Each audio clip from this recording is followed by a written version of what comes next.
start to finish. What right. What yeah, no, it was an amazing night. I mean, we knew when we built this card that this was a good one, you know. The only thing you can hope is it stays together, and it did, and we're here, and it happened, and it was awesome. So, yeah, I'm happy. Incredible main event. I mean, tactical fight throughout. You know, Israel Adesanya looked great, and then I don't know if you guys have headphones over on your side, but the corner in Pereira's corner that round, it was like straight out of a movie. I want to hear what the corner work's going to be, so I put the headphones on, and one of his trainers, I don't know who it was like, "You're losing this fucking fight. You need to knock him out in this round. You have to move forward. You have to throw punches and bunches. You have to throw combinations. Let your fucking hands go. You're going to be a world champion in 5 minutes." And then he gets up and goes out there, and it was seriously straight out of a movie. That's incredible. No, I haven't seen that yet, so we'll look forward to that. The stoppage, I mean, there's some people, let the guy fall. I mean, it looked like he was taking some pretty heavy shots. Were you okay with the stoppage in the main event? Yeah, I didn't have a problem with the stoppage. You just said it now. I don't know. I mean, he was hurt. He obviously wasn't out, but he seemed pretty hurt to me. Yeah. Have you had a chance to talk to Israel at all since the result? No, I haven't yet. I mean, obviously we're not going to make a fight right now, but technically Alex is 3-0 against the guy, right? I mean, do you put that history into it when you start thinking I can't go a fourth fight? Well, it's not even that. It's you got to show Israel. First of all, I was saying this week, and it's the absolute truth. Israel Adesanya didn't even flinch about taking this fight. He likes to fight all the time. He took this fight. He wanted this fight. A lot of people talk publicly. And it's a whole different story behind the scenes. That guy's an absolute stud. Always wants to stay active. And you know, a fight that most guys would stall, give me more time, give me this, that. He dove right into this fight. You know, his only loss was when he tried to move up in weight to 205. So you got to respect him as a champ and what he's done. So you wouldn't rule out running it back? I wouldn't rule it out. Absolutely. Zhang Weili, phenomenal performance from her as well. Savage. Absolute savage. The choke. I mean, pulling off the choke the way that she did, and you know, the power, and she's fun to watch, man. She is a fun fighter. Nice. I think a lot of people coming in were saying if she does win, fight with Rose makes all the sense in the world. Does that sound enticing to you, or are there you know, there are other ladies that have made claims as well, but does that sound like the one to make? Yeah, I don't know yet. We'll see. We'll see how that plays out. Last couple ones, Frankie Edgar, of course. I mean, the best. I love him. I love his family, and. A rough way to go out, but what he's accomplished here and what he's done, nothing but respect and love for Frankie. Nice. And last thing for me, I just want to ask did you get the information on what happened with the Kovacevic decision there with all the changing of the scores in the cage? And oh, no, yeah, I forgot about that actually, too. Have you ever seen anything like that? Never. Not once. I don't know what happened, man. I was like, 20-something years I've never seen this. It was crazy. Dana, to your right. Yeah. Down over here. Hey, Kev. Just kind of curious, you know, you referenced it a little bit when you said Izzy will fight anybody. Do you think in a way, like, you know, he fights a guy after, just 3 fights in the UFC? I mean, he didn't have to fight him at this point, and so, like, his competitiveness maybe got the best of him. Do you look at it that way just by taking the fight? No, I think that's what makes this sport so great, you know? And again, I don't mean to shit on boxing, but look at what's going on with the Crawford fight. Like, the fight isn't being made that should be made. And Israel was absolutely confident going into this fight, too. Never once did he look like he was scared of this guy or, you know, worried about it. And he was picking him apart, you know. I think that going into that 4th round, I think if he was a little bit more aggressive in that 4th round, who knows what would have happened, you know? But when you start getting into the 4th, you're winning the fight. And then you get to the 5th, basically all you got to do is stay away from him in the 5th round, you win the fight. Sometimes that strategy doesn't work out. You know, he's in a tough spot if you decide against giving him the rematch. You know, he's already cleaned out the division. He even said his motivation was low. So, like, for a guy like that, how do you keep him motivated in wanting to come if he doesn't have a title shot, given everything he's accomplished and how many people he's put away in the UFC? What's the question? I'm saying, how do you keep him motivated if you don't give him the rematch right away? He's cleaned out the division already, right? Yeah. So how do you get him motivated by fighting guys he's already beaten before? Probably money. Yeah, that would probably work, right? Yeah, it usually does. Dana. Yeah. With Pereira winning, would you say that opens up the division? Guys like Robert Whittaker, who was 0-2 against Adesanya, is now in the mix. Maybe Muniz, maybe in Chimaev. You know? It always does. Yeah, it definitely does. Would you say it's a good thing? Yeah. Listen, it is what it is. If Izzy won, it's a great thing. If Pereira wins, it's a great thing. It's part of the business, man. There's always great fights to make, especially in that division. There's just so many savages in that top 7, I think. And today was the 29th year anniversary from the very first UFC way back in Colorado. I know it's gone a long way. Look how it is. Just tell us what it means to you personally to be where you are now 29 years later. Yeah, it's pretty cool, surreal, and I've been thinking about it a lot the last couple of days, actually. Yeah, it's awesome. And to be on the roll that we're on this year, too. I mean, it's just like every Saturday gets bigger and bigger, you know? So it's still a fun ride. My last question, I was thinking about how hard it was to get into New York. It was like the toughest state. You're in New York, and then I was being the nerd. I started looking at which states you haven't been to, and you've been to like 40-something states. You ever just say, "Hey, let's do all 50. Let's check all the boxes." Let's do what? Do all 50 states. Do all 50 states? No, I never thought of that, but I'm like so focused on Africa right now. I want to do Africa so bad. That's sort of my focus. Plus, you know, it's been so long since we've been to some of these other, like Canada, you know, get back to Australia and some of these other countries. We're going to South Korea this year, going back to Brazil. So we got to knock a bunch of those out first, the places we haven't been in a minute. But and like you said, what's crazy is think about this. All the time that we were kept out of New York, and now we're number 1 and number 2 all time at Madison Square Garden. You think of the events that have been held here, and we're 1 and 2. It's pretty badass. Couple questions for you, Dana. First, the UFC Africa that you just talked about, where in that continent do you see this happening, given that the lack of large indoor arenas? No, it's anywhere? a great question. It's a great question. But Nigeria is what we're thinking. Building something, or perhaps an outdoor venue, Yeah, like at a soccer stadium. Yeah, both. I don't know which one yet, but yeah. Listen, at the end of the day, we're pretty crafty. We'll figure it out. Okay.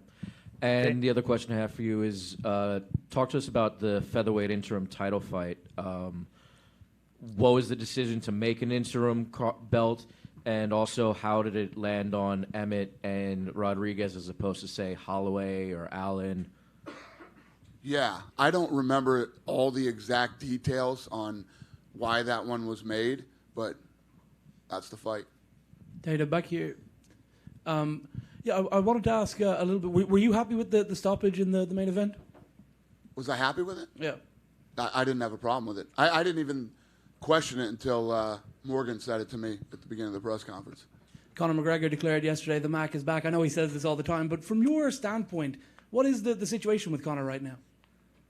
Well, he's been posting, he just got done filming a movie, and he's been posting videos of himself training, and he definitely wants to come back next year. You mentioned boxing a little bit there. I wanted to get your take on this whole, you were talking about the Crawford fight. Another one that seemingly just kind of fell by the wayside was this heavyweight title fight between, Fury and Usyk. Fury's now fighting Derek Chisora. This is the kind of fight you would never be able to make in MMA with, it's such a disparity. What do you make of that situation? I don't care. I don't care. That's not my world. I don't, I was just using them as an example of making the fights that should be made, and not avoiding certain fights. We just don't do that here. You just said it. Oh, I'm sorry. Thank you. You just said it's not your world. So is Zuffa boxing officially done? No. But it's not my world. That's Dana back. What they're doing has nothing to do with me. It doesn't change my life whatsoever. Dana back here. Yeah. Let me take you back to UFC Africa. I'm from Nigeria. There are no facilities that would be able to house the UFC. Have you considered a Rwanda, for example? They have a Kigali arena. The NBA has played there with their basketball without borders multiple times. Just a thought. Yeah, thank you. Thank you. Dana, over here. Yep. UFC 282. What do you think about Jiří Procházka, his fighting style, and overall performance in the UFC so far? Who? Jiří Procházka, UFC 282. Yeah. What do I think about him? Yeah, his fighting style and overall performance I think so he's far. awesome. Yeah, I love him. Yeah, what is your expectation of the rematch? It's going to be a big fight. Yeah, I mean, the first fight was so damn good, and back and forth. As soon as you thought he was going to win, it flipped, and it looked like Glover was going. Then it flipped again. I mean, that fight could have gone any way with either guy, and it was exciting. It was fun, and hopefully the second one's as fun and as exciting as the first one. Dana, to your right. Thank you. Over here.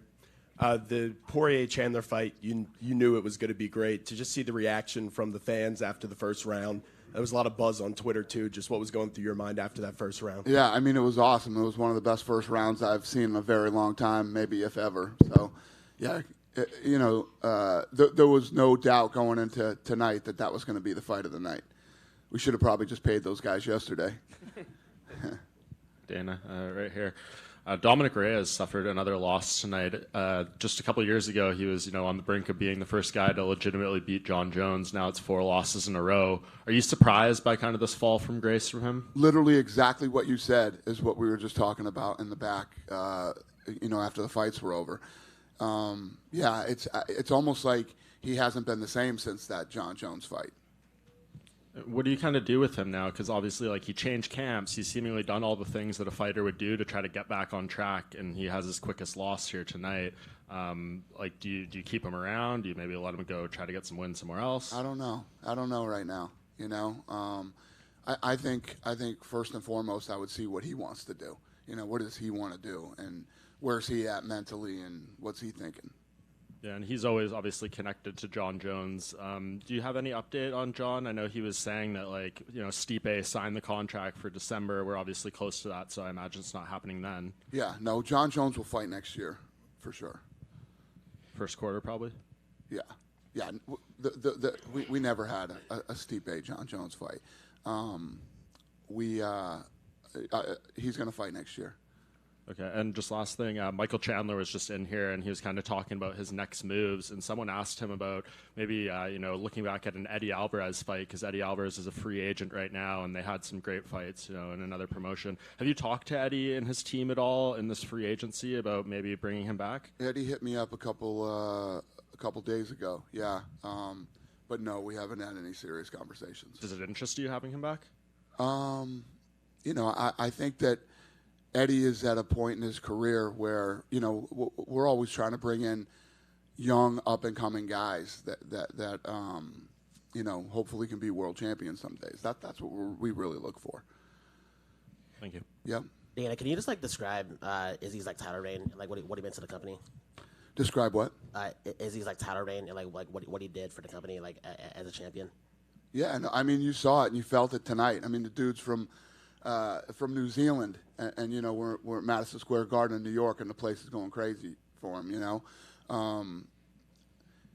He's been a great champion for us. He likes to fight all the time. He like I said, he doesn't say no. He'll fight anybody, and those are fun guys to have. And he's a good person. And that loss kind of reminded me of Kamaru, when he lost, he was winning the round, they were winning the fight, and then he lost all of a sudden. Is that just part of the sport basically? It's what makes the sport so great, honestly. It's you can never tell what's going to happen in this sport. You never know. I mean, I had him. I had it 3-1 going into the last round, and then his corner, Pereira's corner, gives him a fucking movie-like speech in the corner, and he goes out and does it, and it's incredible. It's what makes this thing so crazy. You can never pick who's going to win a fight. Dana, just going back to UFC Africa, I'm curious, how big do you think that event could be? Is that somewhere you're going to have to kind of educate the people and introduce mixed martial arts to them? It's not even about how big I think it will be. I don't know. I don't know what it's going to be like when we go over I just want to do it. Is this because you see stuff like Rumble in the Jungle and it's 100%. As a promoter? 100%. 100%. And we have African champions, and I'm going to build a PI over there. So, yeah, it's just something that I personally want to do. Do you have a time frame on it? Could it be as early as the first half of next year, for example? I don't know. It's like, this gentleman over here just educated me on. Yeah. I don't know enough yet. What we'll do is we'll send a team over there, and they'll go kick around the country for a little bit and see what we can do. I feel like a rematch of tonight's main event would make a lot of sense over there. Yeah, there's a lot of fights that can make sense over there, depending on how all this stuff plays out over the next, I don't see us going there fast enough to do this rematch. Okay. Going on to Michael Chandler, right? He's had wins and losses in the UFC at this point, but in terms of excitement, his first 5 fights have been probably unparalleled in terms of newcomers. Just curious what your thoughts are on him as a fighter. And okay, he might not be winning them all, but is he like the most exciting guy you have on the roster? Yeah, he's fun. He's like our Arturo Gatti. You know what I mean? He's a fun guy. He's always in fun fights. He comes to fight, man. He leaves it all in there, and that's why people love him. He's fun to watch. Going back to the anniversary of the UFC, and you were saying how cool it is to come to places like New York and sell it out, even though you were kept from being here for so long. This is just something I noticed tonight. Is it cool to see crowds have evolved to the point where when Izzy gets a hook in, they cheer because they recognize the hook's going in and stuff like that? It's fun. We had this conversation, too. There was a guy here tonight from the History Channel, and we were talking about, he was asking me about jiu-jitsu. And I was saying that me and the Fertitas, when we first bought this thing, that's what we were the most afraid of, is that people didn't understand the ground game. And now, 20 years later, we're at Madison Square Garden, a place that we weren't able to come to, and guy puts a hook in, and the crowd gets excited. It's unbelievable how educated people have become about the ground game over the last 20 years. When was the last time you rolled? A long time ago. I'm too fucking old to roll, believe me. I like my neck. I like my knees. I'm good. Dana, over here. Other side. This way. Yeah. I'm curious, did you hear Renato Moicano's post-fight interview when he was spazzing out on the mic? That who was? Moicano. No, I didn't hear that. No. Well, 90% of it got beeped out on national television. What was he? Was he mad or? He was very excited about winning and felt disrespected. That's awesome. Good for him. You also talked about you wanted to find these young fighters that could eventually be champions. Aaron Blanchfield had a huge win over Molly McCann. What did you make of her performance? Yeah, Molly had a rough night. That was a rough one. Yeah. And then Ryan Spann, you touched on Dom Reyes. What did you think of his performance? Also saying that he's That's a great question. Exactly. We're talking about him. We overlooked Spann. He looked incredible tonight. He looked awesome. A kid that came off the Contender Series, and he's killing it, man. He looked good tonight. He looked good. He looked confident. And, he's probably going to be in rank number 7 or 8 on Tuesday. Could you believe when he said he's never trained for a fight? He's never had a training camp longer than 3 weeks. Yeah, he's a freak. That's pretty crazy. Yeah. Dana over here. Yeah, he's built to fight, too. I mean, you just look at that guy's physique. His legs are huge. He's tall. He's rangy. Strong. Dana over here. Yeah. Congratulations on another successful outing in New York. Stack card, top to bottom, amazing, exciting. Thank you, sir. When does it get to a point where you see the calendar, you're like, oh, New York is back. I got to stack it. I got to make it a mega card. Like, how is it pressure that you pretty much have raising the bar every single time you come here? No, but, that's what we try to do every week. We try to put on the best possible cards we can every week. I mean, that's what we do. We really try to, outdo ourselves, which sometimes it's like, how do we beat this? And then we always seem to do it. This dude's falling asleep right here. I gotcha. Hey, Dana, one more question. I'm boring the shit out of this guy. We got last question so we can bring somebody fucking exciting in Two questions here, please. Dana, one more question. Yeah. Obviously, this has been Fight Holy Land, New York, since Joe Louis fighting Max Schmeling back in the 30s. I mean, because you're a boxing guy, does that put pressure on you saying, oh, man, New York is essentially smart, some of the smartest fight fans in the world. I got to really, really stack it top to bottom. Is it because you're a boxing fan and you know the history of boxing that you have? Well, it's one of the things that I think boxing did wrong. I mean, it got to a point where boxing became this going out of business sale. Every time they put on a fight, they're just trying to grab as much money as they can possibly grab and run. And, we built a brand, built a sport, and, when you show up here, these tickets are expensive. Plane tickets are expensive. Hotel rooms are expensive. You know, it's not cheap to come to these type of things. You should get your money's worth. The other thing is pay-per-view. You know, pay-per-view isn't cheap anymore either. So every time I would turn off the TV when I watched boxing, I'd be like, God damn it, they got me again, right? They got me again. I don't ever want people to turn the TV off and feel that way about our product. So we stack it from top to bottom, you know, and I say this all the time, but what I sell is holy shit moments. So I want you to have 3 or 4 holy shit moments during the night, whether you're here live or at home, and that's what we always set out to do. Two questions here. Thank you. Sir. Yeah? 2 questions, very quick. Yeah? First, what's your comments on Zhang Weili reclaiming her title tonight? And, you know, actually, many Chinese youngsters becoming fans of UFC because of Zhang Weili. Do you have any plans to increase your presence in China? Yeah, no, I agree with you 100%, sir. What you have to ignite a market is a badass fighter from that region, and she is awesome, man. I love everything about her. I love the way she fights. I love the way she trains. She's an absolute killer. Absolute killer. And I love the fact that she loves to win so much. She wants to be a world champion. She loves being a world champion. She loves I mean, I can't say enough good things about her. And yes, she is helping to blow this thing up in China. So Dana, hold on. Go ahead. Yes, ma'am. Just one quick one. Leon Edwards has been doing a lot of media this week. Is there any update on that stadium event in London? We were just talking about that tonight too. You guys got my room bugged.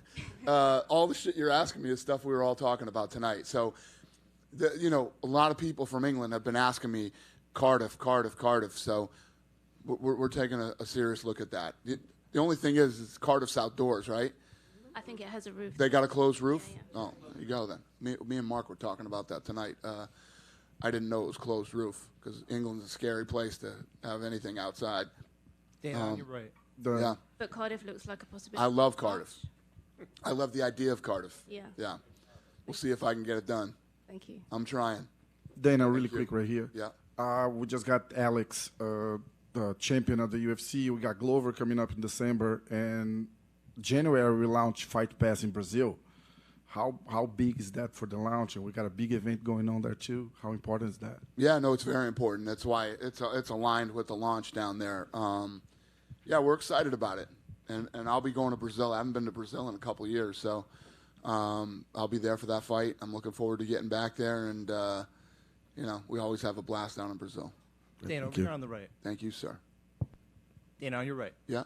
Just wanted to ask you about kind of the unique journey that Alex Pereira has had to get to this point. Just a handful of fights in mixed martial arts, obviously accomplished in kickboxing, because you don't see a whole lot of, you know, handful of fights come to the UFC. Within a year, he's the champion. I mean, do you have any thoughts? It's true, and if you look at him in Israel, you know what I mean. If you look at what they've done coming from kickboxing and how good they are, it's pretty fascinating. And what's even more unique is 2 guys who fought each other twice already end up making it to the top of the sport. So it's a very unique situation. What does that say kind of about, you know, the evolution of the sport? Because obviously 29 years ago we had, you know, style versus style, and then it very slowly kind of became the, you know, mixed martial arts as we know it. We had a lot more mixed martial arts styles, and now, granted, we saw different versions or different, you know, iterations of Pereira's game here, but he's very much a kickboxer here, and now he's the champion. Right. What's the question? I guess, like, what do you think kind of just the fact that it's not that the sport's going backwards necessarily, but just the fact that there is some, you know, someone who's a specialist coming in here. And yeah, well, I think what it really shows is what incredible athletes they both are. I mean, to be that dominant in kickboxing and that good, and then come over here, learn everything else, and then you two end up facing each other again over here. Pretty crazy. Were you impressed with kind of the other elements that we saw from Pereira's game here? Obviously, he mixed in the takedown. Had, you know, it's a little bit of a grappling and scrambles in there. I mean, what did you think of that too? Yeah, I think they both fought a great fight. You know, my only criticism of Israel in the fight is I think he should have pressed the action a lot more in that 4th round. But ain't me in there. You know what I mean? It's easy to fucking sit up here. I don't even roll anymore and talk about how he should have pressed harder in the 4th round. Yeah, so I think he fought literally almost the perfect fight. Would you have interest in bringing in kind of more, not specialists necessarily, but people who are standouts and giving them maybe a fast track? Or is it because of obviously the link between Adesanya and Pereira? Do you think what? Like kind of bringing in maybe, high, elite level athletes from other sports and giving them kind of the fast track, not kind of babying them, but getting them right into the title picture very quickly, without kind of. That ain't how it works here. You gotta fight your way up. I mean, Pereira only had so many fights here, but he fought all the right guys to get to the top. Sure. And then he beat the champ. So, yeah. Dana, right here. So Stipe Miocic versus Jon Jones hasn't come to fruition for 272 or 282. What's going on right now with Stipe? I heard last week media was saying that Stipe might never fight again. What's going on with Stipe Miocic right now? I don't know, and that's true. He might. That's a true from negotiations you have with him. It might not. He doesn't want to fight no more. No, No, I didn't say that. You said that. You kind of said that. I see where this is fucking going. No, I did not say that. Yeah, maybe he won't fight. Maybe he will. I don't know. So there's a chance Stipe Miocic never fights again and is a fireman. I have no idea.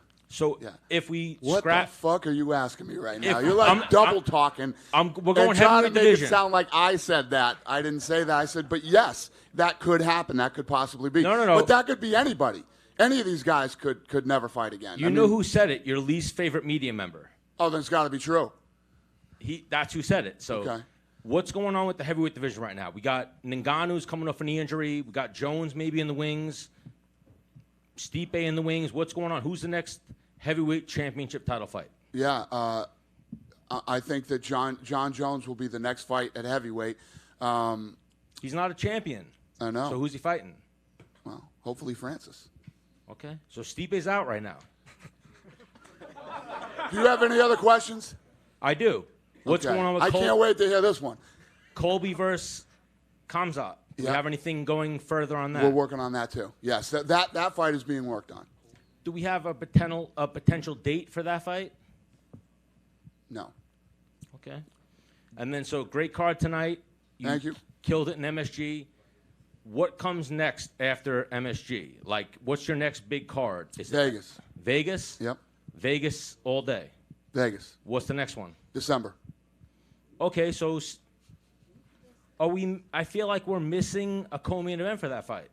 Okay. I'm sorry you feel that way. No, Jerry versus Glover. I hear you. So what can you give us on the heavyweight division right now? Who is this guy?